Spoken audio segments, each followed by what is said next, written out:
It's usually a picture postcard coastline, but today this iconic stretch of road was brought to a standstill. Massive slips, rocks and debris blocking the roads both north and south. Kaikoura is completely cut off.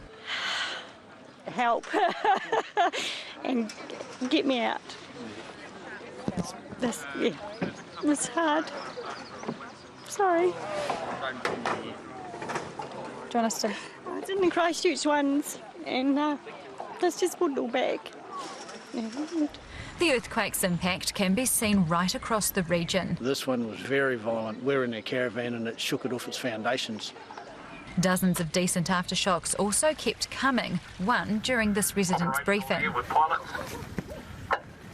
Hundreds of tourists were also caught up in the chaos. The earthquake last night was just so devastating and shocking. It knocked me out of bed. Things fell in the room that I was staying in. The hotel that I was staying in is now, condemned. I can't return. Sewage systems are broken and power is still out. The most important thing for us is making sure that visitors and residents have sanitary services. So obviously there's a lot of people still in town. We need to make sure that their sewage is disposed of cleanly. One elderly man died here at the historic Elms homestead, and another was pulled from the rubble. The injured were flown to get medical attention. Further north at Bluff Station, this farm cottage was shaken from its foundations.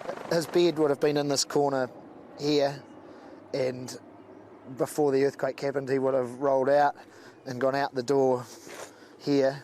Built on a fault line, it felt the full force of this morning's powerful quake, and so too did the worker who lives here. He was in bed when it began shaking. He jumped out the door and onto the bank. We were standing here and then the bank gave way, and so he took off across the paddock in his underwear.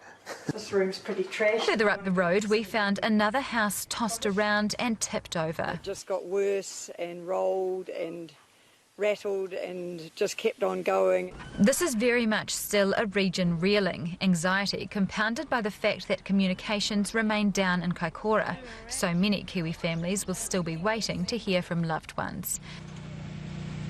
So on the ground in Kaikoura, Ali Pugh, who joins us now live from the isolated town. Ali, a nervous night ahead for residents there. It really will be a nervous night, Wendy. Of course, since that earthquake struck at 2 minutes past midnight, the earth here has really not stopped moving. More than 200 of the aftershocks that have been felt here have been over a magnitude 4. So people have been re-experiencing those really big jolts. Now, the tourists and visitors that are here and stuck now in Kaikoura, last night they were, of course, all staying on oceanfront campsites or oceanfront motels. Now they've all moved into higher ground where we are, this park where we're now standing. This has become a makeshift camp. Everyone's brought their caravans and camper vans and tents, as you can see behind me. They've also filled up the marae. Everyone's dossing down there, and we understand the Presbyterian Church is opening up its doors as well because there are so many people with nowhere to go. We really don't know, though, how long they're going to be here. They could be here for the long haul. Civil Defence says they really have no idea at this stage just how long it is going to take to clear State Highway north and south of here. It could be some days. We understand the Army is looking at bringing in helicopters to Kaikoura tomorrow to airlift out some of the people who desperately need to get out, although they really don't know how they're going to prioritise that list of people. Well, it is such a difficult time there, Ali. What is the official advice for residents there? Well, the official advice they're sticking with really is those key health safety messages, which is drink boiled water and to re-sanitise your hands. Of course, with the sewage out here, there are no toilets, so everyone here is using just a few portaloos around. So it really is sticking with the basic sanitation messages. And they're also reiterating that message to check on your neighbours. Of course, in the situation we're in right now in Kaikoura, with no power, phone lines or mobile reception, many people won't have been checked on by loved ones around the country. They just haven't been able to get through. So they're really just reiterating the message to check on your neighbours if you can. Absolutely. All right, thanks, Ali Pugh.